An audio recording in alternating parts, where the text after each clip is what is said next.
Tesma aku nyawang selendang biru.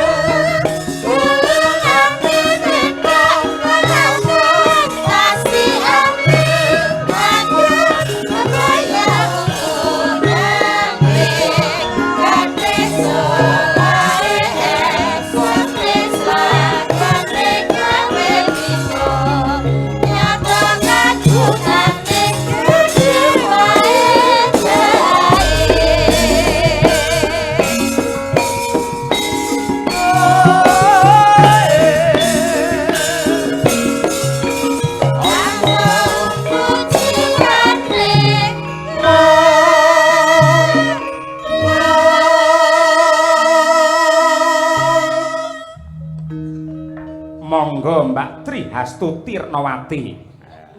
Spesial iki.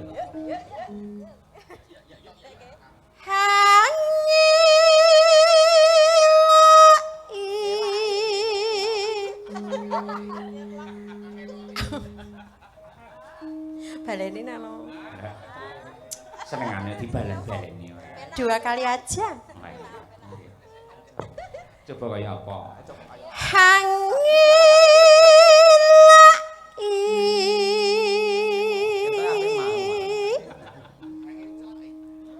Janji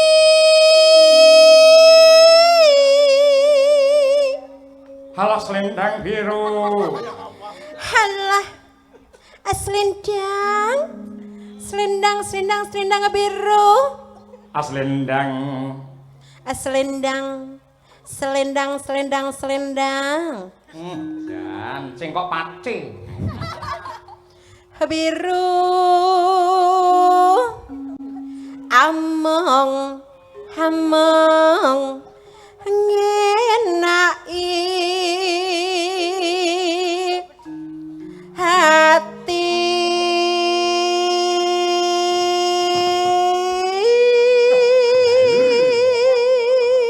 Nora tekan. Ayo. Nora tekan. Batin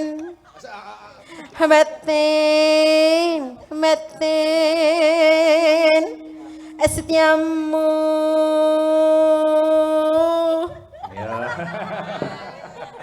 Ayo. Iki sing girong ngangge alah ayo. Alah ayo cik rok lu.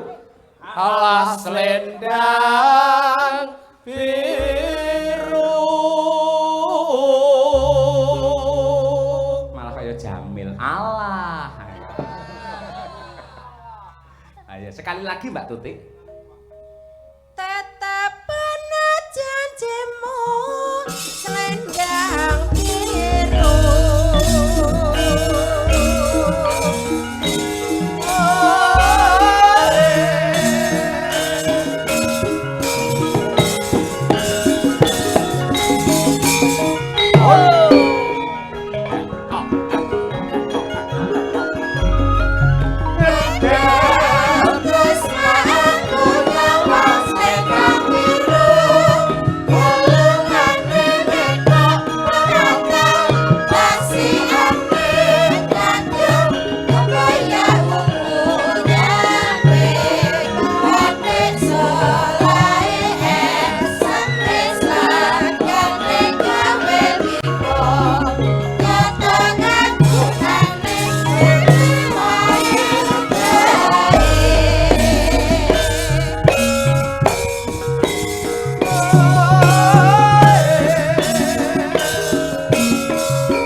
Jajal suarane anakku wedok iki, putrane Pak Marsudi Laras. Coba kaya apa. Nduk, Mutiara. Nggih. Nggih, nyapa lho untune dadak dipageri ngono. Nggih kersane rata. Kersane Rata. rata. Nggih. Mungkin rata. Apik ngene pirang sasi nduk lek mageri? Pun tahunan niki malan. Tahunan. Nggih. Kan wesi dicor pisan. Dados omah saya dong. Dados omah. Ah ya kuwi kari nggoni. Ayo. Ayo. Omah apa sing kena dijak lunga? Ayo.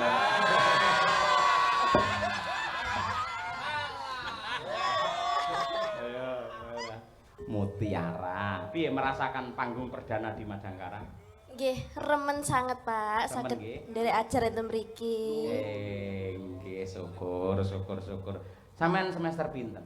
Nembe semester sekawan. Sekawan. Nggih. Masyaallah, sik semester 4. Si indil-indil sampean.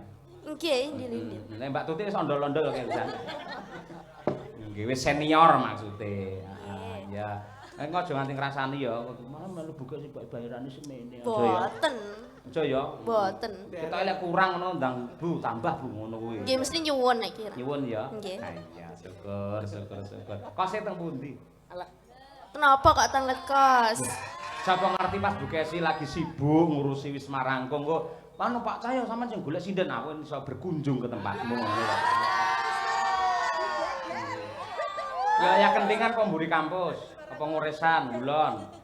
Endi? Bu Kesi pripun niki? Napa perlu kula jawab? Oh iya dijawab no, ora apa-apa nduk. Entah bapakku ben marah. Aku iki berbuat apa mesti dipangestoni istri. Iya ibu ki santai kok nduk. Bapakmu ki wis bagine ibu ki wis tak liarke. Liar rumpunan. Oh, dadi pada kewan aku iki kaya ngono. Wis ra apa-apa ngene ya. Nggih ngajeng isi. Ajeng isi. Nggih. Iya, sing anu nggen apa kae rektorat apa sing nggen anu tari kae. Cerak masjid. Masjid. Nggih. Ya ampun, dadi mendino turumu ning Kalimasada kae. Nggih. Nang masjid kae. Nggih. Oh iya. Solekah ngoten kersani solekah. Oh Soleka. Nggih. Oh iya. Amin. Urung Nduk. Ayo. Meter papat rada Soleka. Iki suwi-suwi wo Triwikrama. Iya. Triwikrama. Ayo. Triwikrama tri ki telu, krama ki circle, dadi telung circle. Kula jane nggih dereng paham tapi ajeng tanglet mboten wantun. Jojo takon. Rasa takon. Meneng. Ngono kuwi. Mau yo mangkat kok anu sawan kok sanggan. Nggih. Karo sapa? Kalih Mbak Winong, Mbak Birgita. Sing ngejak sampean sapa? Bu Kesi. Liwate? Lewate tol. Loh. Kenapa kok sami guyu kenapa, Pak? Ya bener 100 kowe. Iki kena iki ya. Kena dikaryakan kena iki Pak Gareng iki. Puntane bener liwat tol, mosok liwat gundulmu. Tegese Bu Kesi memberi amanah neng sapa terus ngabari sampean lho maksudnya. Sinten nggih? Langsung Bu Kesi ya. Nggih, Bu Kesi. Terus yang mari kenang-kenangan mau perhiasan sampean to? Nggih. Kok sampean duwe apa? Bestik. Apa jenenge? Apa kan? Nggih, kula menika damel sekedhik karya. Oh karya. Aksesoris sinden mawon. Oh ngaten. Nggih. Komplit ya. Nggih, dereng namung melati mawon. Melati. Alhamdulillah malah viral Viral. desaine niku. Elo. Berarti lek viral ngono iki karo Dalang Adi terkenal ndi? Tanggane kuwi lho. Ana lelakon iki. Mari kudu guyu. Wis ra apa-apa Nduk, muga-muga kerasan ya nak ya. Nggih, pangestunipun. Ya, betul apa. Wong sang langsung kaya bis ya langsung. Yo, coba dicek sik no suarane.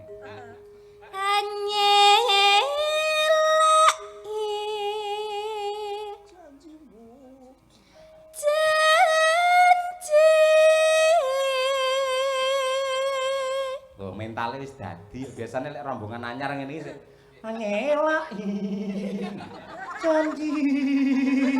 Apunten Pak Pipis. Oh ya. Lah iki langsung dadi ya bocah iki ya. Kulino melu panjenengan to, Nduk? Nggih, tapi kita sih ajar. Oh, ajar. Oh iya. Gumun angger piyayi, angger Pak Marsudi, angger mburine di ngono nganti anak-anake apik-apik. Ngono nggih. Abi. Ayo. Terus aja diganggu sik. Ayo. Yuk. Selendang, ayo. Selendang biru. Selendang biru. Amung ngenaki ati. Aja manut winong, diblocokne biasane cahane.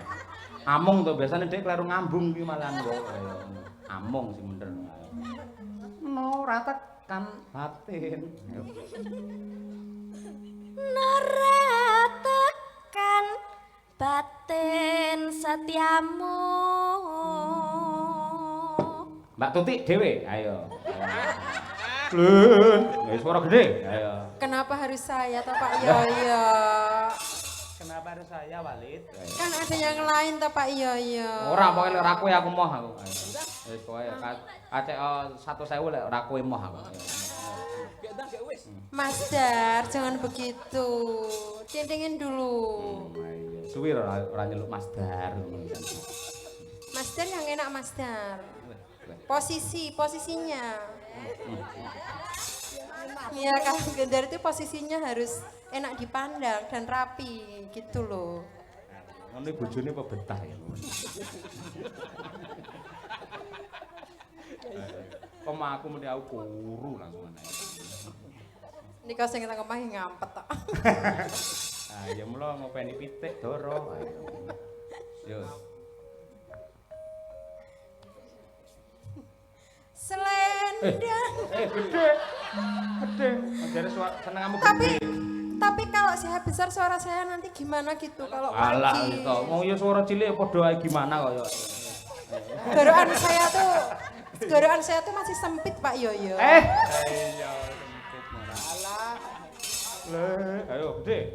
Iya, belajar makan yang besar-besar ya. Ya. Selendang biru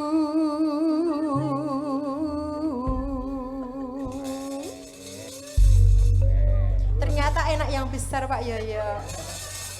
Iya menurutmu. Iya. Ya ndak dintekne ya. Coba kembali ke Tiara ya. Cilik ae nduk aja melu gede. Tatapan janjimu sayang Yo. Ah, luar biasa. Waranggana cacah Jik-ruk lupak mok 6. Merantasi kabeh penggireng Jik-ruk. Karo ngono ya karo batine sumber lho, rene taslim jalan to. Kuwi Joko ngono kuwi lah terus sulamu pancen iya. Mulane kuwi njajal rokokmu apa? Luar biasa. Madangkara jangkep sowan wonten ing dalemipun Bapak Suwita ingkang lenggah wonten ing dusun Nyimput Purwosari Mbabatan Ponorogo anggenipun tasakuran ulang tahun perkawinan Mas 50 tahun sembah nuwun katresnanipun sembah nuwun. Sami kalian Mbah Sukron menika tahun ngajeng menika insyaallah nggih ulang tahun Mas. Rencananipun badhe ngundang wayang orang Sriwedari sak pengrawite pisan. Nggih, komplit kok kae lek golekne dina praine lak malam Senin sok wayangan wayang wong malam Senin boyong ning Blitar. Wah, jan luar biasa. Mangsa borong Mas Imam. Kanca-kanca mangsa borong anggenipun ngopeni bincang wonten ing Karangjati Blitar. Nggih. Ketoke Mas Imam arep dapuk sekipu. Dadi sekipu. Mboten nggih. Mbah nuwun. Sakmenika ngaturaken ingkang nuwun sewu klangenanipun Bapak Suwita menika jebul babakan ingkang seger-seger pamane kaya tayupan. Men napa niku Pak D Gareng men jumeneng ditayubke apa kae jenenge yen cara sragenan kaya malah lali. Nino ya apa? Kijing miring, nggih kijing miring. Kijing miring. Suwi ra metu alah Pak. Dirgita kita. Ayo. Tapuk. Ayo. Kijing miring. Nggih.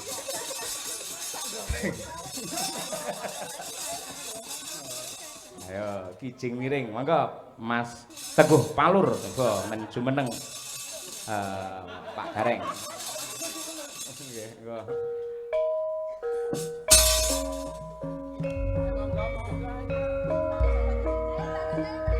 Tik, gayamu sok alim kowe ae.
Niki nggih kasanah budaya kok Mas Gareng. Leres Pak, Kijing miring kasanah budaya. Sampun wonten Sragen niki kaya dene wajib Pak. Ngoten nggih? Nggih, Kijing miring ngeten niki. Ning niki klangenanipun Pak Suwito. Leres wau sonten kepareng-paring dawuh, kula niku seneng sing tayupan napa nika lho ngijing-ngijing Gareng napa-napa. Anu Kijing miring Pak. Kijing miring. Senes Kijing Gareng senes. Kijing miring Pak. Kijing miring. Nggih. Niku malah mboten mung remen paring dawuh. Nggih. Paling dawuh ngersaki Kijing miring mboten ning panci gara-gara wau pun ngendika panjenenganipun Mbah Suwito kepareng badhe minggah panggung badhe nembang piyambak. Estu niku. Lah kula niku mboten nate kok cucuk tumbakan, Pak. Tumbak cucukan. Leres cucuk tumbakan. Nggih. Alhamdulillah menawi ngaten. Nggih. Mbok monggo diaturi jenengan. Lah saestu ngoten iki. Nggih. Nggih. Monggo Mbah Suwito menawi kepareng badhe tindak panggung. Lho pun siap. Nggih, monggo. Monggo kula casi wanci Mbah Suwito. Iringanipun menapa Pak? Ah nggih anu napa niku? Pujiku ya coba kaya apa? Pujiku muga langgeng. Pujiku tansah lestari.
tindak panggung piyambak.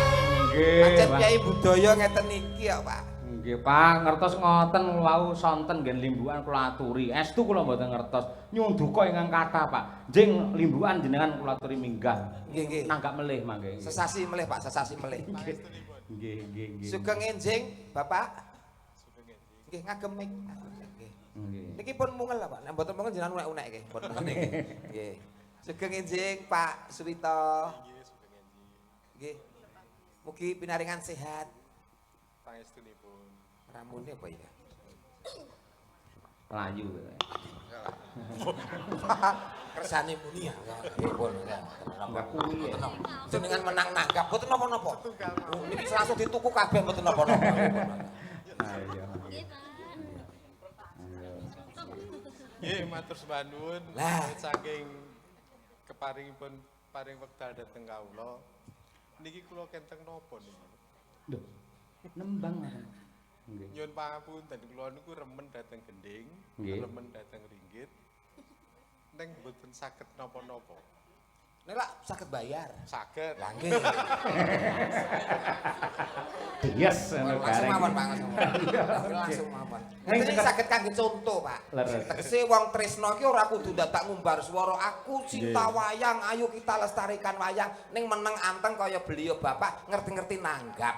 Lho, ngeten iki Suri urip. teladan nggih. Nggih, suri teladan. Niki dadi ganjarane njing ben mapanipun swarga jajar Nabi Muhammad sallallahu alaihi wasallam. Nggih. Nek niku kesangeten, Mas. Lho, Kesangeten. mboten, Pak. Pancen wong nanggap wayang niku ganjarane swarga nggih, Pak. Ayo ayo nggih. Leres. Nggih, Pak. Nggih. Niki promosi. Lah niku lanten wanci magrib ndang sembahyang nyangkali nyangking timbul. Timbul. Ala sing Alon-alon. urip nanggap wayang, suyen mati munggah Munggah swarga. swarga. Ngoten, Pak. Nggih. Ngaten nggih, niki rebat cekap mawon. Gandeng kula niku mboten saged, Pak. Saestu. Kula berarti niku sing remen nakal niku dhateng gandeng. gending, remen dhateng wayang. Hmm. Ning kula niku mboten saged nyanyi, mboten saged nembang. Nggih, nggih, ngeten. Napa malih joget. Ning ngeten, nyun sewu. Jiji. Ampun sewu, Pak, mboten bingung. Ngaten. Nggih. Niki mangke kula nyuwun gending ning Ah, nggih. nggih, Menapa? Pangkur Lombo. Oh, pun ganti. Biasanya tambal ban. Lah kowe ora iki. Niki nyuwun sewu kula nyuwun gending Pangkur Lombo. Monggo ingkang ngersaan apa ingkang ngasta kula namung ngaturaken agunging panuwun. Ampun monggo, Pak. Panjenengan pun kagungan kamardikan kemenangan penuh mutlak. Nggih. Pun bayar kita, Pak, nggih. Pun Pun ampun. niku pun menang badhe ngersake sing pundi pun monggo, Pak. Nggih. Nggih. Nggih monggo kersa sinten ingkang ngasta kula namung derek matur sembah nuwun. Oh, ngeten. Yayi kok, jan prasaja. Nggih. Saestu niki nyuwun pangapunten niki Nggih, mboten napa-napa nggih. Nah, pangapunten. nggih siji. Wah, alhamdulillah Allahumma sholli ala Muhammad. Ya rokok loro dhewe telu aja. Sholli alaihi wasallim. Allahumma komana. Pas. Waladolin, amin. Malah, Pak, mboten kula pun malah napa, Pak? Alah, pun sarwa kathah jenengan sing maringi kula ampun ngeten niki ngisi-ngisi. Alah nggih pun meksa malahan sampean. Nggih. Bola-balik. Nggih, matur nuwun nggih, Pak. Nggih. Nggih sinten ingkang ngasta kula derek. Nggih, pestinipun ingkang dipun paringi paling kathah wau, Pak, sing ngasta, Pak. Nggih, wau sing paling kathah sinten? Ibu Kesi. Bu Kesi. Lah nggih pun monggo niku pun Bu Kesi sing paling. Ini pun yang kantor rokok no Pak, kudu nembang. Anu bener mangke ngasta joget.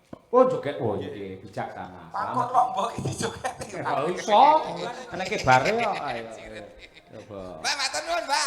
Mbak, Mas Wito, nggih. Matur nuwun. Nggih sehat selalu Mbah Swito kalian Mbah Putri, Mariati sembah nuwun katresnanipun. Mugi-mugi tansah pinaringan panjang yuswa.